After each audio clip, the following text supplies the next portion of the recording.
Joe, Jude, how are you guys doing? Yeah, good. Thanks. Looking forward to this interview. It's been a fun couple months, and really thank you guys for taking the time to do this. No problem at all. So tell me a little bit about you guys, your business, what you guys do.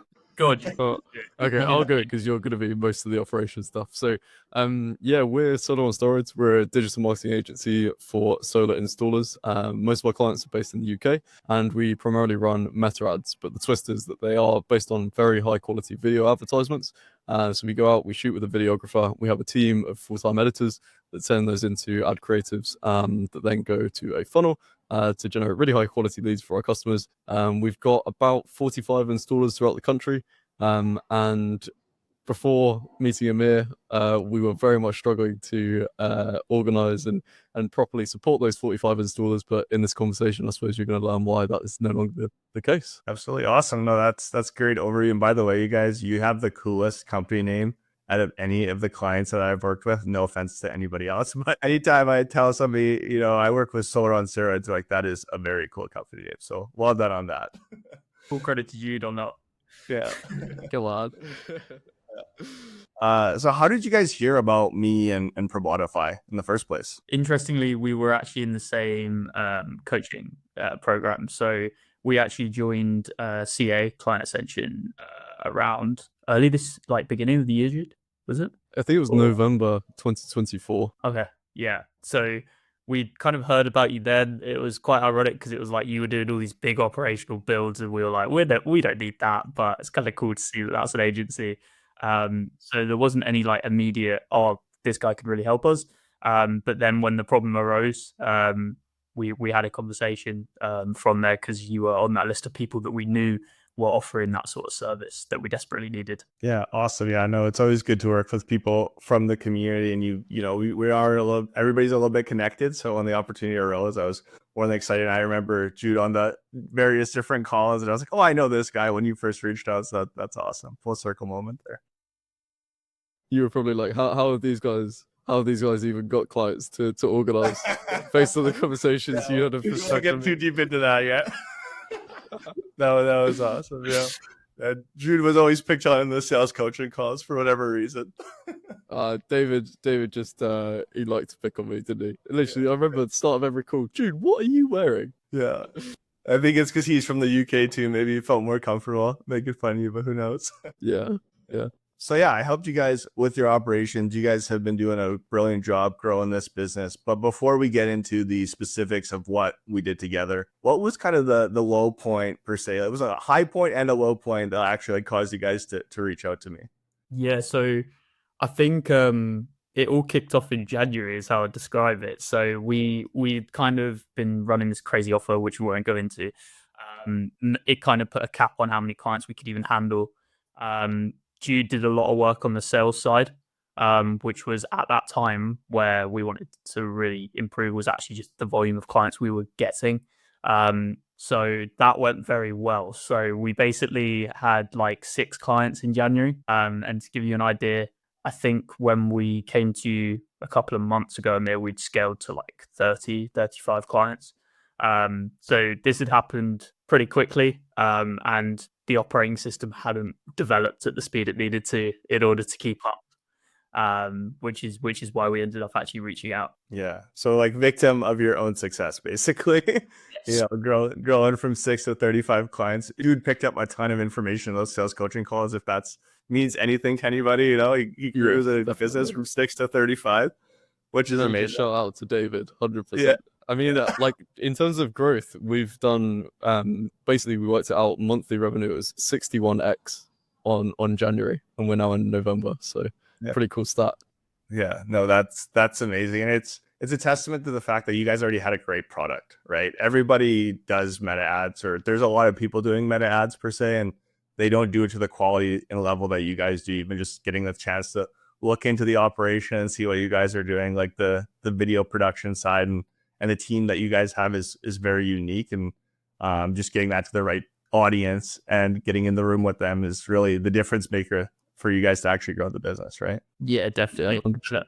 I think That was part of it. We had huge demand and we just had no churn. So the number of clients was just stacking and stacking and stacking, and no one was leaving. So the actual operational strain just increased even quicker. Yeah. So I guess let's start with Jude. Like, what was going through your mind at that point where, you know, you had sold and got all these clients? Did you guys have confidence that you'd be able to serve those clients to the level that you wanted to? Or Yeah, I think we always had confidence we'd serve the clients, but the reason for that was we just knew that if it came to it, we'd work every waking hour that we had to. yeah, So it wasn't, I'd say I had far less confidence, I would stay sane, but regardless, I was still going to serve the clients, or well, I should say Joe and the team were. But I think what was going through my head was, like, obviously, because of the results that Joe and the team through the ads had been getting, and I suppose myself directing on the shoots, we had something really special. And it was a case of, okay, how quickly can we roll this out? And how quickly can we scale up the clients we're already working with? And that was where it started to become this to and fro, where we need to halt sales, or we need to slow down sales in order to give operations a chance to catch up and catch up and catch up. And that becomes difficult because obviously you need sales to fund the operations and developments, like, you know, investing in yourself. But at the same time, you don't want to run too fast and have stuff break. And we were very, very, very keen to keep our very low churn rate. For 2 years, it was no churn, 0%. So it was really key for us. So we were like, okay, now is the time. Yeah, we definitely need to essentially invest in something that can hopefully take operations, actually for the first time, basically since January, above sales, and have me, give me some targets and go, okay, you got to catch up. You got to sell to catch up to our operational capacity. that's really well said. Basically, you were initially the limiting factor, I guess, of like growing the business. And once that was the case, then it was like Joe is stressed. And we'll get into Joe's experience, but like I don't think there was any more hours in a day for either of you to actually work on serving and fulfilling clients, right? No, I think for quite a while, we were probably averaging 14 hours a day, 15 hours a day, 7 days a week. Exactly. Plus, with shoots as well, which is a lot of travel and stuff. It was tense. Yeah, exactly. Go ahead, Joe. Yeah, I think from my perspective, it's similar to Jude. I think we pride ourselves so much on the standard of service, and one thing we put above everything else is actually getting results for clients. Like, we genuinely feel awful when we don't, and it doesn't matter how big we get, we still will feel that way, which has obviously really helped us. But it got to a point where, like, I can't do more hours to ensure that level of service is where it needs to be. It goes beyond me. Like, we've got a team that we just need to unlock their full capacity, and we need an operating system where everything doesn't run through me. And that's where the sort of tension came between sales and operations, because I think Jude was making the most of the momentum, whilst I was accepting that, okay, I can't just keep doing more. We actually need a solution here to actually be able to cope with the demand that Jude's bringing in. Yeah, that makes a lot of sense, because that was the big thing that we talked about initially. We'll get into like the roadmap process we went through and stuff like that, but realizing that Joe was in fact the bottleneck. Like, everything was, he was this big air traffic controller for the business, and like the volume these guys push is insane. Like, if you think about 35 clients, they have to create ads for all those people. And like, if anybody knows anything about ads, it's a volume based game, especially now with like the new AI features. They just want so many creatives, and these guys were just pushing that volume and then trying to have Joe figure out, who needs to do what on what day and prioritize all that. So it wasn't easy. So that I wanted to lead into the next question, which was, before we worked together, like, how were you managing the day-to-day tasks and client deliverables, Joe? Yeah, I think to give everyone an idea of our existing infrastructure, I think then you'll probably be able to describe how you found it when you logged in. But we had an Airtable set up, which Jude basically sat over Christmas when it was a little bit quieter at Bill. So again, this was where we didn't even have role split. So one of the issues, like, straight away, was that Jude had built this Airtable that I was running operations off of. So there wasn't a full understanding of it anyway. And then it was very, very complicated. We were obsessed with having millions of fields and columns, which I think was one of the big issues. And ultimately, it didn't really track much and didn't hold anyone accountable, which was a big thing. Which meant that as you suggested, Amir, I was kind of prioritizing on a daily basis and checking what everyone was working on. So yeah, it meant I was wasting a lot of time doing basically just admin and just looking over tasks and making sure the right stuff was getting done. And everyone was coming to me to check that as well. So yeah, a lot of wasted hours basically. Yeah, it's like that Spider-Man meme where everybody's pointing to the other person and nobody knows who's responsible for what because the roles aren't there. There's no due dates. I think that was a huge one. It was like, Yes. Joe, when are people supposed to get these things done? It's like, I don't know. Like, I just tell them every day what they got to do. So I was like, oh man, I can't imagine what your day-to-day was. Meanwhile, Jude's over there living a good life, hopping on sales calls, just selling clients, realizing that, yeah. yeah, I think that's a big thing that in one of the very first calls we had was like Jude's like, I'm kind of scared to sell. Like that's not a good place to be in a business because everybody knows like sales is the lifeblood of the business. But Jude's like, at this point, like we've grown very fast and we don't have the infrastructure in place to actually be confident to continue selling. I worry about Joe. Which was really telling. I think that's the huge point. Is I think, like Jude said at the start, like there was no doubt that we'd get it done. I think Jude was actually just concerned for his business partner more than concerned that we wouldn't be able to just deliver. So yeah, it became this horrible situation where I was dreading sales coming in, which sounds so twisted, and then Jude was actually feeling a bit hesitant to sell and then feeling bad when he had sold instead of celebrating it, which obviously has an impact on both sides because, yeah, Jude's not being able to fully celebrate his wins and I'm also not celebrating new clients coming in because we're just dreading what that involves. Right. Yeah. And that is a common thing I get from clients when they come to me. It's like, I'm not looking forward to like signing a new client and onboarding them because it's so much like manual work and everything. It's always different for everybody. We don't have the standards, the SOPs, the structure. And then it's like, dude, that's not a good place to be. Like this is your business. Like that's the whole point of this, right? So glad we kind of overcome that for sure. So you had built Airtable. I didn't know Jude built Airtable, to be honest. I thought that was your brainchild, Joe, but I'm learning something new today. That must make more sense though. Okay, yeah. So you had built the Airtable before, and I'm pretty sure you've worked with some kind of operational consultant in the past a little bit, right?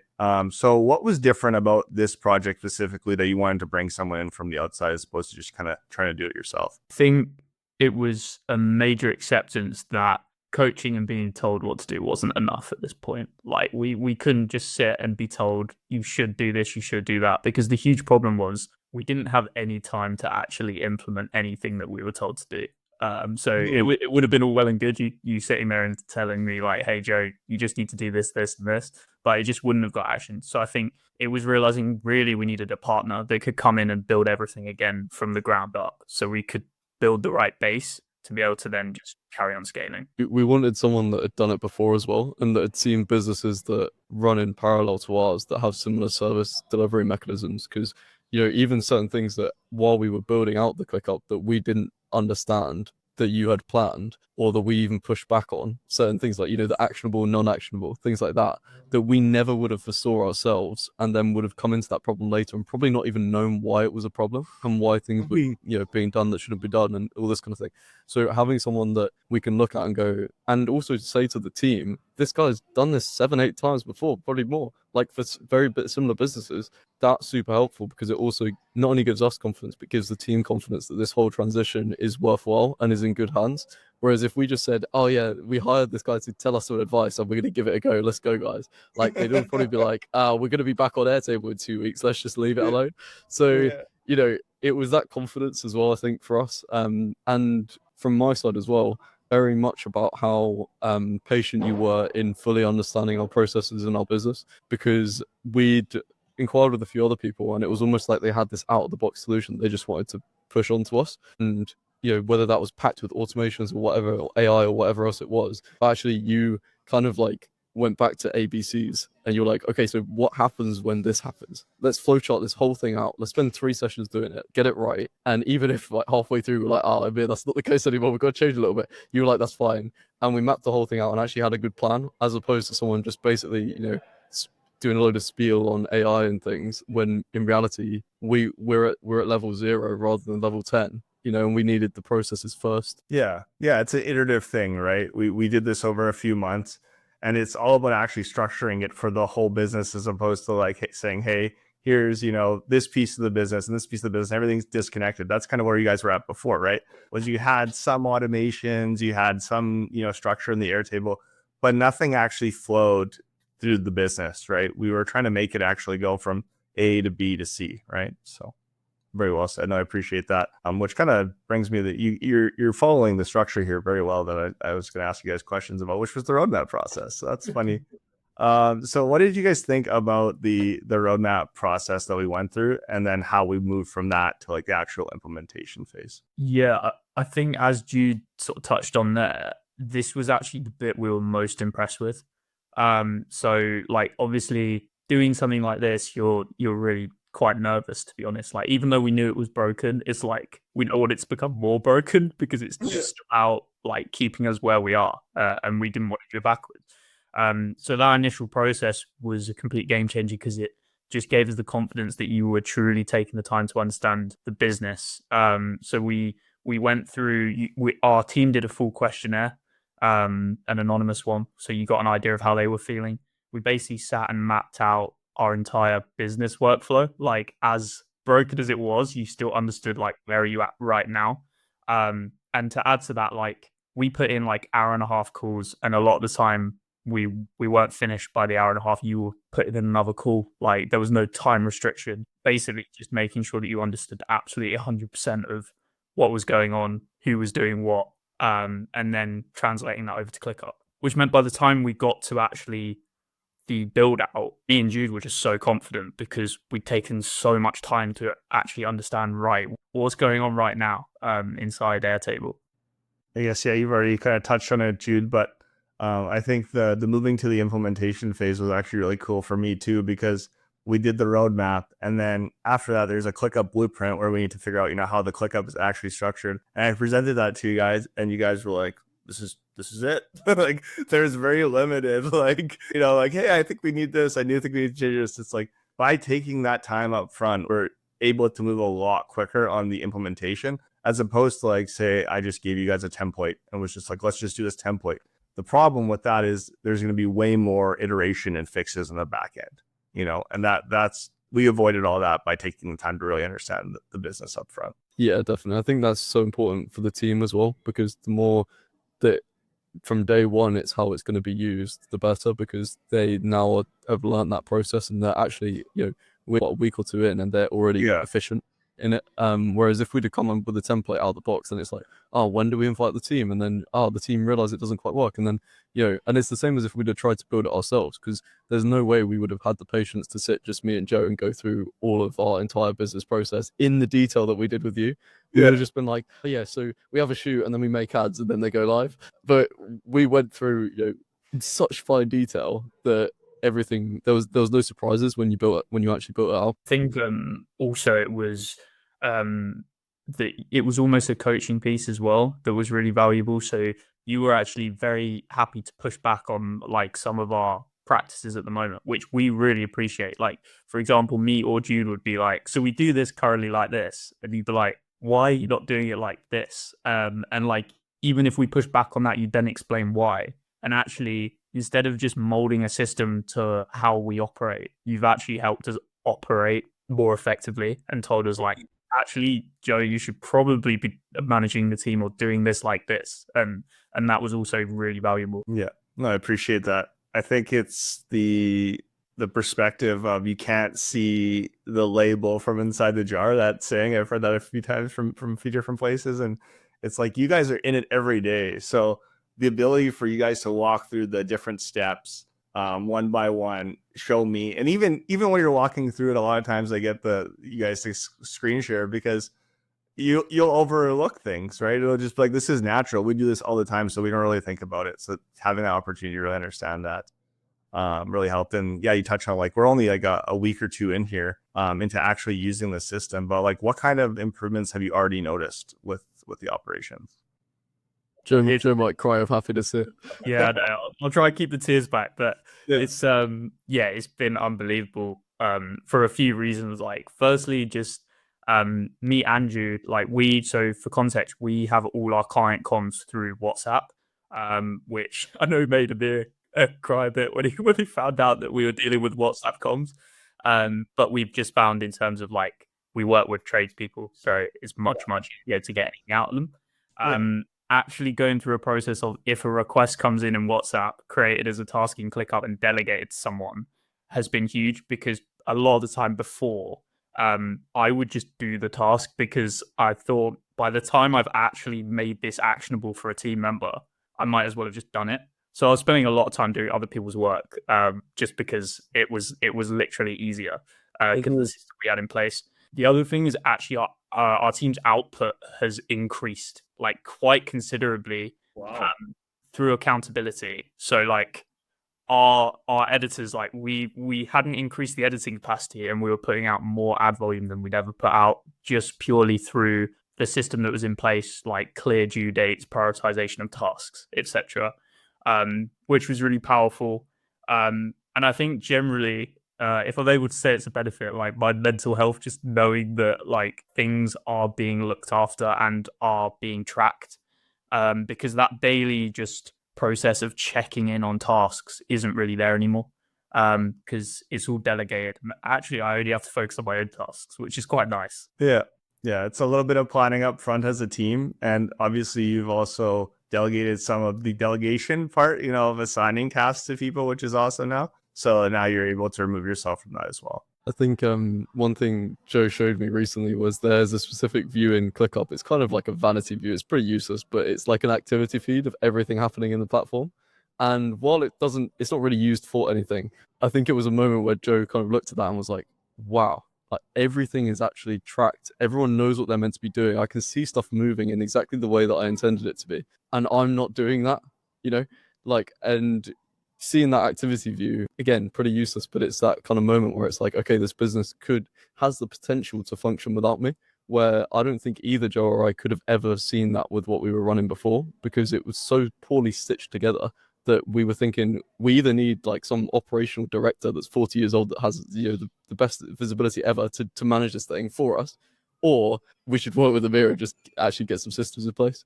So that was a big thing. And I think for me on the sales side, because Joe's got so much more visibility over capacity, over deadlines, plans, I can sell much more confidently as well. And actually, Joe started to celebrate the sales again rather than just feeling like it was another weight on top of his shoulders.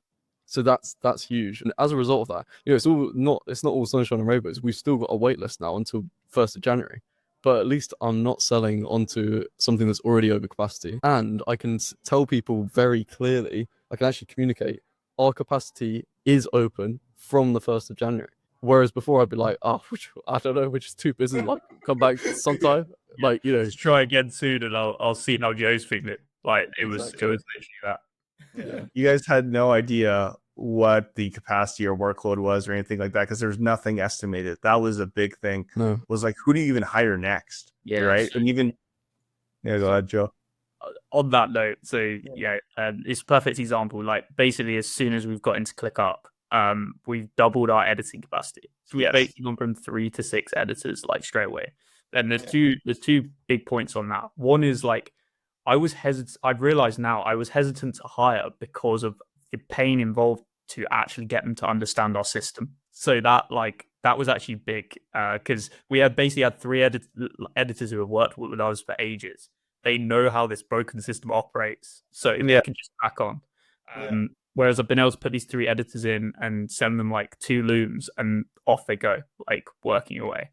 And also, like, we actually could see that. So you forced the practice of due dates, and straight away, me and Charlotte were actually mapping out the dates of where ads were going to be ready, and straight away, like, oh no, like that is going to take way too long.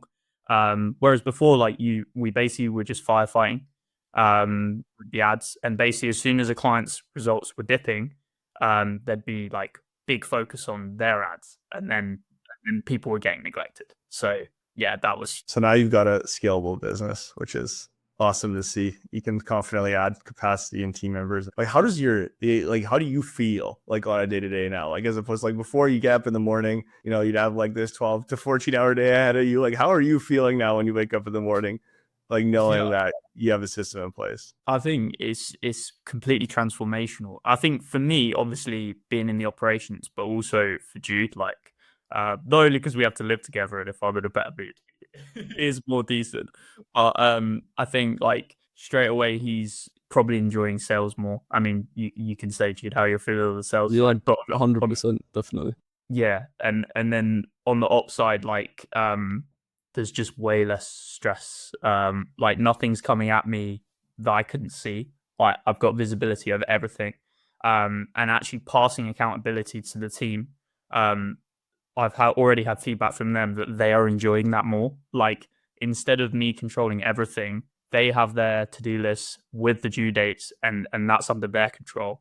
So yeah, being able to delegate has been great, and yeah, there's definitely not any fear around scaling now, which is huge because I think that's been there for quite a long time now. Yeah. So from like a time commitment perspective, like you guys had talked about, you could have coached us, but we wouldn't have had the time to actually like try to implement this stuff. So what was your time commitment and how was that handled? Yeah, I think first off, you were very patient. We weren't the easiest clients to get live. Because obviously, like, yeah, we were stretched, and we were trying to build this in an environment. So you were very understanding of that. But obviously, there's time commitment involved. Like, we can't just sit there and you spin up a system for us out of nowhere. But it was as minimal as it had to be. It's how I describe it. Like we had probably, I think we had 3-4 calls, like pre-build, and then during the build, like you sent a couple of like Loom reviews of what you were doing. So like we were confident we could hop on a call with you at any point if we needed to review that. And then like V1 felt like it almost just appeared out of thin air. It was really nice. Like it genuinely did not feel like there was a huge time commitment on our end, really. Yeah, and I think like 100%. I think we've already probably saved the time that we invested easily, like probably within like a day or two. Like it's really not a big deal, and I would even go as far as to say that just the process of mapping out our processes and flowchart, even before ClickUp launch, we'd already saved the time that we invested in that process. So like at the whole time, I would say we've been at a net profit on time. Do you know what I mean? It's not like at any point we've had to invest 3 months for some big change that then starts to pay off over the next 6 months. It's not the case at all.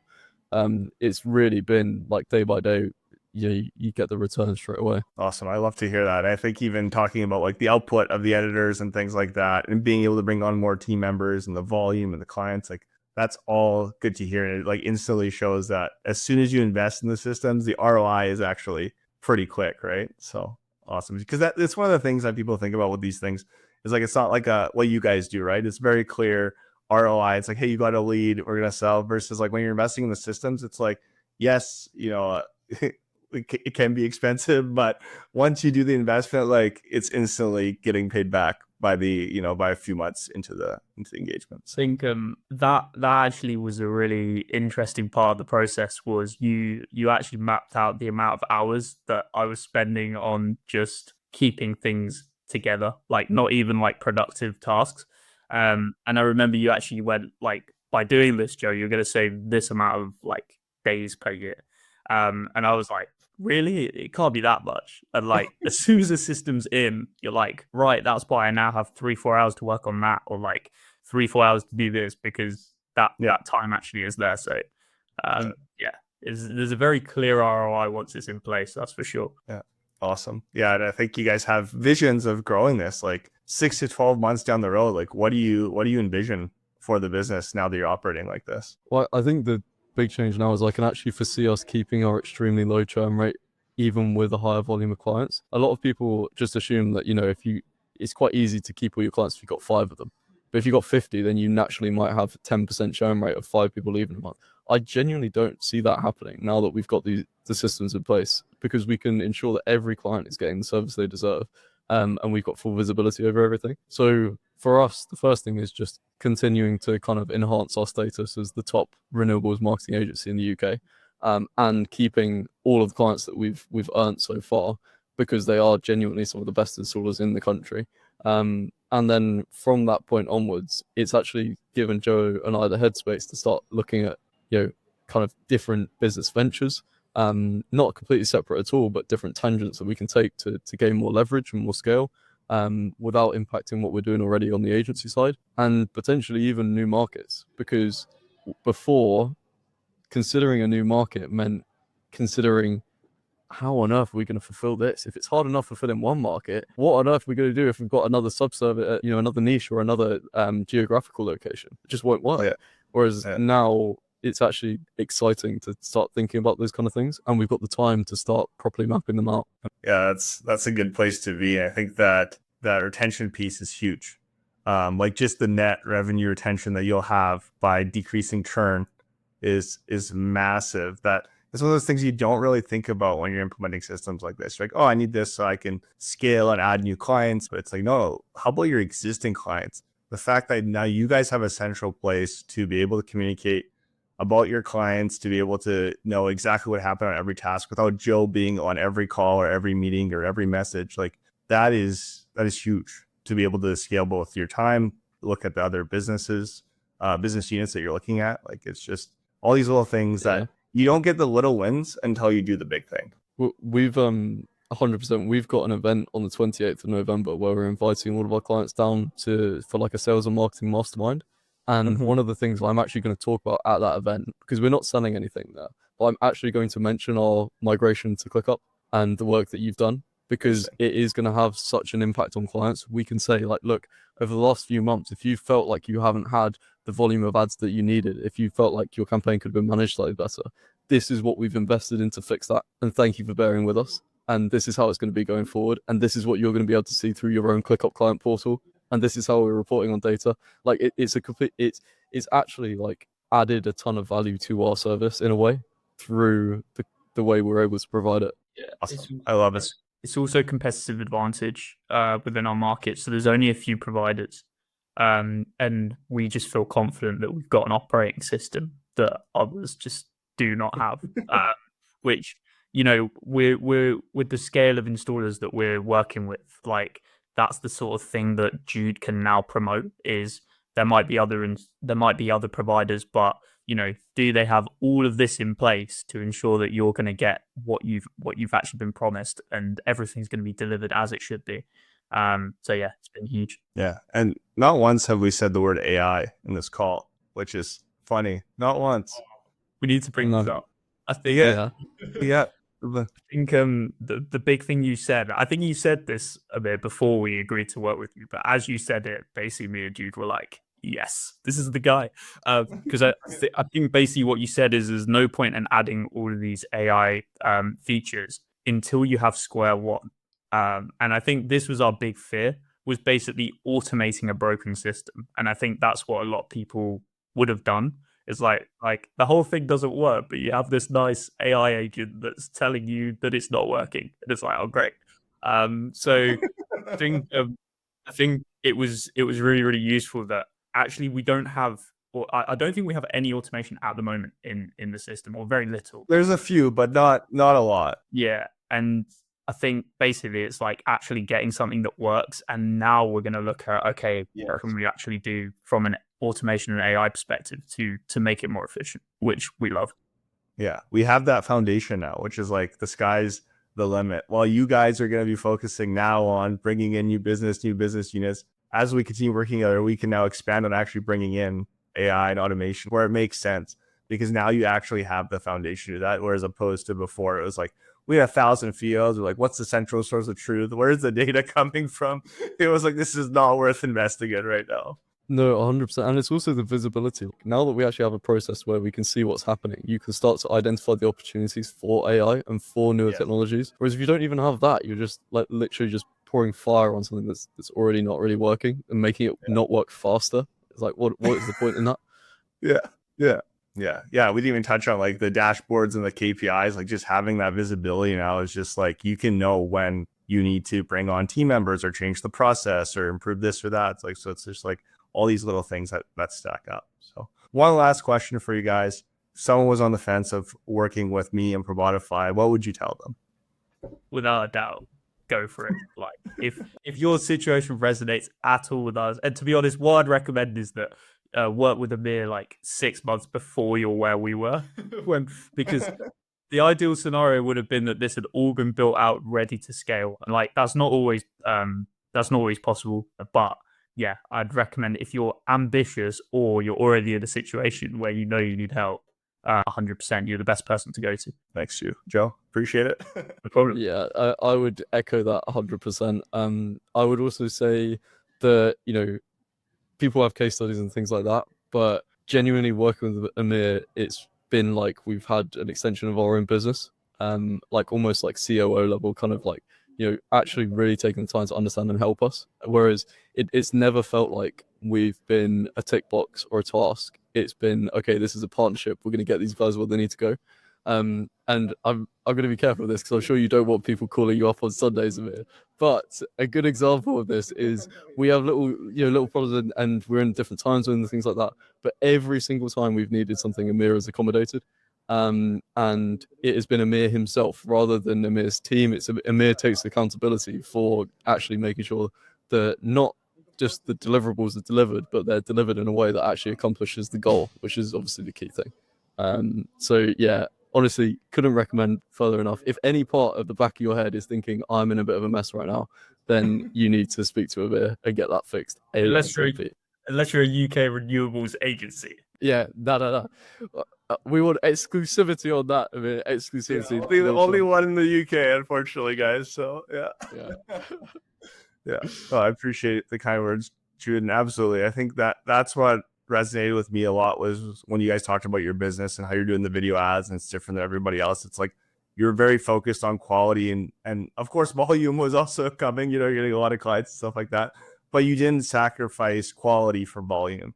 Right. There's always this, and that's a testament to your churn rate. Nobody really left. Right. So I saw a lot of the way you guys approach business and the way I approach business. I was like, this is going to be a great long-term partnership. So it's been awesome so far. Thank you guys for taking the time today. We'll be back with another one of these and, you know, a few months down the road to see how things are still going. Hopefully it's still positive. But yeah, thank you guys so much for taking the time today and doing this interview. No problem. Thank you so much. And thank you so much for your efforts. Really appreciate it. And thank you from our team as well, because they are so much happier, more productive, more efficient, and just generally fulfilled. So you haven't just impacted Joe and I, you've impacted 12 others. So yeah, thank you. Thanks so much. Cheers, guys.